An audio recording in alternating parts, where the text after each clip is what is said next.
Haïti, aux mains des gangs, l'ONU dresse un lourd bilan, plus de 234 morts à Cité Soleil en 4 jours seulement, un chiffre que vous pouvez multiplier par 4 pour le bilan des violences depuis le début de l'année dans la capitale.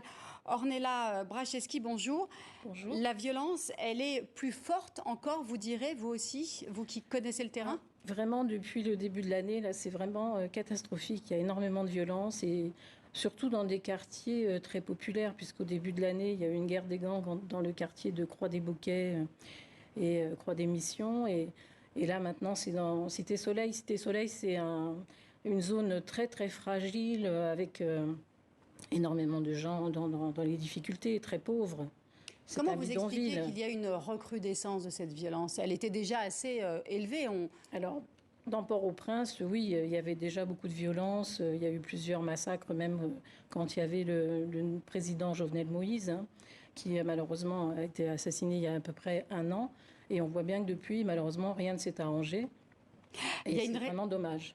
Il y a une résolution des Nations Unies qui a été votée. Même la Chine réclame un embargo sur les armes légères. C'est qui arme les gangs? Écoutez, vraiment, c'est un mystère.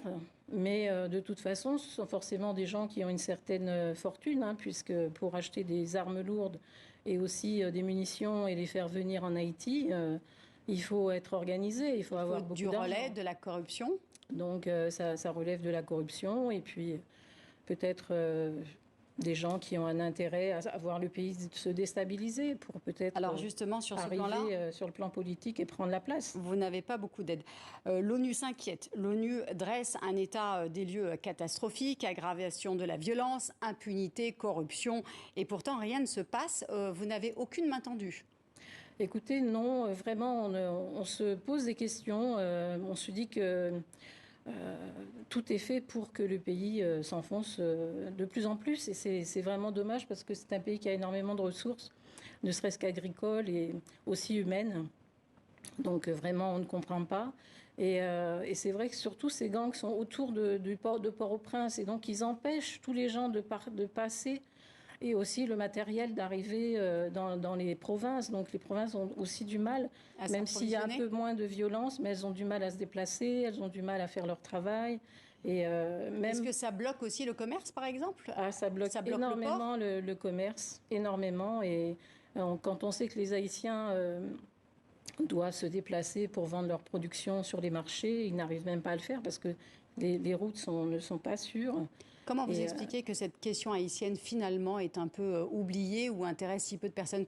Est-ce que c'est parce que la situation est à ce point complexe ou gangrénée que c'est difficile de mettre le doigt dans l'engrenage? Alors, c'est vrai que la situation est très, très complexe. Mais je pense qu'aussi c'est dommage parce qu'il y a une volonté de laisser aller les choses.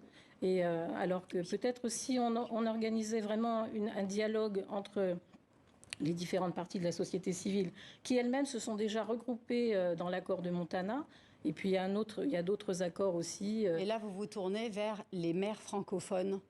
Qu'est-ce que vous attendez des maires francophones? Vous avez rencontré déjà certains d'entre eux? On a rencontré, on travaille surtout sur un projet de reconstruction de l'habitat avec des techniques antisismiques et paracycloniques dans le sud d'Haïti qui a été touché l'année dernière, le 14 août, par un séisme.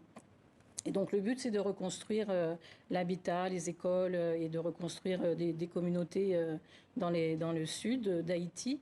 Et donc on s'est tourné, on a surtout eu l'association des maires de Guadeloupe qui nous a contactés l'année dernière, en septembre, après le séisme, pour nous proposer de financer avec nous un projet, de mettre en œuvre un projet. Et donc là, on essaye de travailler tous les deux pour trouver du financement. Et donc la solidarité, finalement, elle naît du local?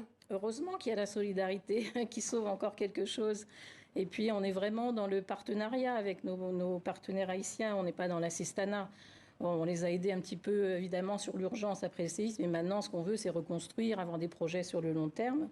Et donc, avec l'association des maires de Guadeloupe, et notamment Christine Houblon, qui est la présidente de la commission régionale de coopération régionale, on a monté ce projet et aussi avec 3 associations membres du collectif Haïti. Donc il y a encore un peu de lueur d'espoir pour vous. Merci beaucoup, il y a toujours Ornella Bracheski, de nous avoir éclairé sur la situation en Haïti.